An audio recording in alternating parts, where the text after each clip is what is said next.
जय हिंद दोस्तों। आज मैं आपको बताने जा रहा हूँ यूपीआई स्कैम के बारे में।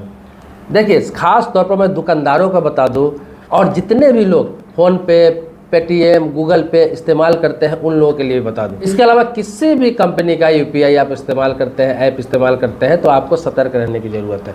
देखिए, कोई भी दुकानदार, अभी छोटा से छोटा दुकानदार है, चाहे वो सब्जी बेचता हो, चाय की दुकान चलाता हो, कपड़े की दुकान चलाता हो, यहाँ तक कि आपको बता दूं गोलगप्पे बेचता हो, सभी के पास यूपीआई का क्यूआर कोड होता है। आप देखते होंगे, तो वो जो स्कैनर लगा के रखते हैं वो कंपनी के द्वारा दिया जाता है और उस पर क्या होता है कि आपको फ़ोन पे हो, गूगल पे हो, पेटीएम हो, चाहे किसी प्रकार का आपके पास यूपीआई है, तो आप स्कैन करके पैसा उस पर भेज देते हैं। आपको जो सामान लेना होता है लेते हैं और पे करते हैं आप उसी के द्वारा। और दुकानदार क्या है, ज़रूरी नहीं, अपने देश में ज़्यादातर छोटे दुकानदार है, या तो अनपढ़ है बेचारे, कम पढ़े लिखे हैं, या फिर लोगों पे ज़्यादा भरोसा करते हैं। आते हैं लोग, सामान लिए, यूपीआई किए, उनको दिखा देते हैं कि यहाँ देखिए पैसा चला गया हुआ। अब स्कैम इसमें क्या है, स्कैम यह है कि अभी बहुत सारा फर्जी ऐप आ गया हुआ है जो लोगों को चोरी करना सिखा रहा है, लोगों को बेईमानी करना सिखा रहा है, लोगों का हक मारना सिखा रहा है। क्यों? क्योंकि फ़ोन पे, गूगल पे या पेटीएम ऐसे सेम क्लोन यूपीआई आया हुआ है जिसके द्वारा आप किसी दुकानदार का स्कैन करते हैं और उसको पेमेंट करते हैं तो उसका स्कैन कर लिया जाता है, सेम उसका नाम भी दुकान का आ जाता है, पेमेंट भी कर देते हैं। यहाँ तक कि आपका साउंड है वो आवाज़ भी करेगा, जो बॉक्स आजकल लगाते हैं वो आवाज़ भी करता है, लेकिन आपके अकाउंट में पैसा नहीं जाता है और गरीब आदमी का हक मारा जा रहा है। ऐसा नहीं कि सभी लोग कर रहे हैं, सभी लोग नहीं कर रहे हैं, 90% लोग नहीं कर रहे हैं, लेकिन 5-10% इसी में जो चोर उचक्के टाइप के इंसान है वो ऐसा करते हैं और सभी लोगों को बदनाम करते हैं। सभी लोगों पर से लोगों का भरोसा उठने लगा है। तो ये 2-4-5% लोग हैं जो इस तरह के करते हैं बेईमानी। भले ही 2-4-10 लोग ही क्यों ना हो, लेकिन मैं आपको बता दूं कि ये इंसानियत से भरोसा उठने वाली बात हो गई हुई है।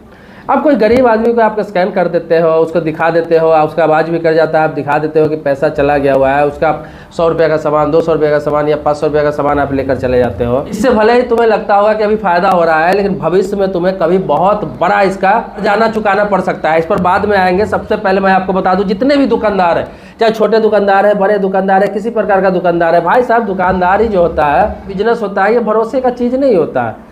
भरोसा नहीं, जब तक आप कंफर्म नहीं होइए किसी चीज़ का तब तक आप कस्टमर को जाने मत दीजिए। मैं सभी दुकानदार से कर रहा हूँ, छोटे से छोटे दुकानदार, चाहे गोलगप्पा बेच रहे हैं, चाय बेच रहे हैं, कपड़े का दुकान है, छोले भटूरा का दुकान है, चाहे आपका राशन का दुकान है, बड़ा बिजनेस है, किसी प्रकार का कोई आपको पे कर रहा है ऑनलाइन, पेटीएम, गूगल पे, फ़ोन पे से स्कैन करके पैसा आपको दे रहा है और आपको दिखा दे रहा है कि देखिए पैसा चला गया, दुकान का नाम भी आपका है, सब कुछ सही है, आपका आवाज़ भी कर रहा है स्पीकर, फिर भी आप क्या करें, 2 सेकंड का समय लगता है, 5 सेकंड का समय लगता है, मिनट नहीं सेकंड की बात कर रहा हूँ। आप एक बार खोल के हिस्ट्री में जाके आप चेक कर ले कि आपका पेमेंट आपके अकाउंट में आया है कि नहीं। आप फ़ोन पे चला है, गूगल पे चला रहे हैं, पेटीएम चला रहे हैं, कुछ भी क्या करना है, ऐप खोलिए, एक बार आप खोल के आप हिस्ट्री में देख लीजिए कि आपके पास पेमेंट आया है कि नहीं।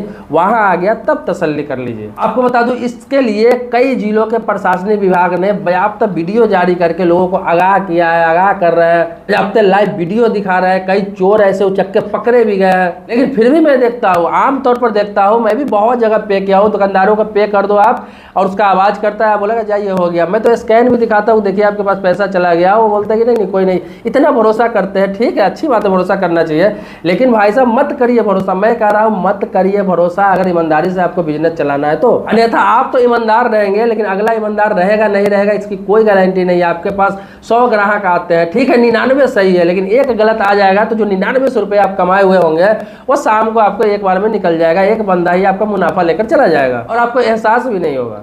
इसके अलावा किसी प्रकार से नंबर से हो या फिर किसी प्रकार से आपको कोई पे करता है, पैसा भेजता है, आपको दिखा देता है, तो आप उस पर भरोसा नहीं कीजिए। आप एक बार हिस्ट्री चेक जरूर करिए, क्योंकि डिजिटल इंडिया जो किया गया है, ऑनलाइन सारी चीज़ों के किया गया है, ये किया गया है। इसलिए आप बोलेंगे, बहुत लोग कहेंगे तो सरकार का दोष है, डिजिटल इंडिया क्यों किया गया, ऑनलाइन क्यों किया गया, इसमें ज़्यादा फ्रॉड होता है। नहीं भाई, आपकी सतर्कता की वजह से होता है। आपको कोई कैश ही पैसा देता है, अगर 500 का नोट आपको पकड़ा देता है, कोई 200 का नोट पकड़ा देता है, आप 4 बार चेक करते हैं ये असली है या नकली है।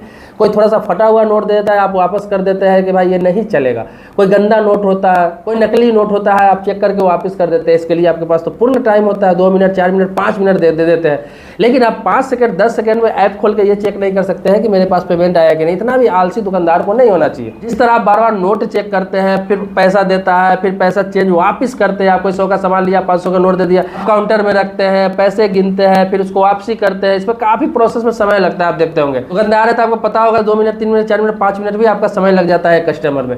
लेकिन यहाँ तो पे करता है, आपको सिर्फ 20 सेकंड 10 सेकंड में आपको खोल के हिस्ट्री चेक करना है, वो नहीं कर पाते हैं और इस वजह से लोगों को नुकसान हो रहा है। भले ही आज तक आपको पता नहीं चला हो, लेकिन आप ट्राई करके देखिए, एक ना एक चोर जरूर पकड़ा जाएगा। तो ये बहुत बड़ा स्कैम चल रहा है। आपको बता दो ऐसे ऐसे ऐप गूगल पर, आपको तो प्ले स्टोर पर बहुत सारा है जो लोग इस तरह का डाउनलोड करके और लोगों को बेवकूफ़ बना रहे हैं, लोगों को परेशान कर रहे हैं। अब इसमें बहुत सारे लोगों का ये भी सवाल आ जाएगा कि सरकार इसको बैन क्यों नहीं कर रही है, ऐसे ऐप को, ऐसे ऐप पर कार्रवाई क्यों नहीं हो रहा।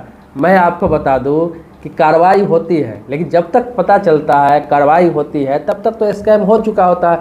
लाखों लोग इस जाल में फंस चुके होते हैं, लाखों लोग बेवकूफ़ हो चुके होते हैं। जब तक इसका पता चलता है, एक ऐप को बैन किया जाता है, दूसरा ऐप फिर कोई ना कोई तैयार कर देता है। तो ये पब्लिक ही कर रहा है, ये पब्लिक ही कर रहा है। ये ऐप कोई सरकार नहीं बना रहा है, ये ऐप कोई बहुत बड़ी कंपनी नहीं बना रही है। ये पब्लिक में ही कोई ऐसा है जो ऐप का जिनको नॉलेज है, जो टेक्नोलॉजी के बारे में जानते हैं, वो लोग अच्छे काम भी करते हैं और बहुत सारे लोग गलत ऐप बनवा के उसका गलत उपयोग भी करते हैं। तो सतर्क रहना आपका जरूरी है। मार्केट में जहर भी बिक रहा है और मिठाई भी बिक रहा है, लेकिन लोग मिठाई खाते हैं, जहर तो खरीद के नहीं खा लेते हैं, लेकिन बिक रहा है। लोग को पता है कि ये जहर है, ये नहीं खाना है, ये मिठाई खाना है, बिस्किट खाना है, ये चीज़ खाना है, उनको पता है खाने वाली चीज़ क्या है और जहर का कहाँ प्रयोग करना है ये भी उनको पता है। जहर किनके लिए बिक रहा है, चूहों के लिए बिक रहा है या जानवरों के लिए बिक रहा है या कीटनाशक है तो खेतों में छींटने के लिए बिक रहा है। तो इसी तरह से सतर्क आपको रहना है कि आपको गलत चीज़ भी है, अच्छे चीज़ भी है। तो आप सतर्क रहिए, आप इन चीज़ों को देख लीजिए कि सही क्या है गलत क्या है। थोड़ा सा समय निकाल के आपको भी सतर्क रहने की ज़रूरत है, क्योंकि आप बिजनेस कर रहे हो और इन्वेस्ट कर रखे हो, पैसा कमाने के लिए आप बैठे हुए हो, तो आपको भी थोड़ा सा ध्यान रखना पड़ेगा और थोड़ा सा सतर्क रहना पड़ेगा।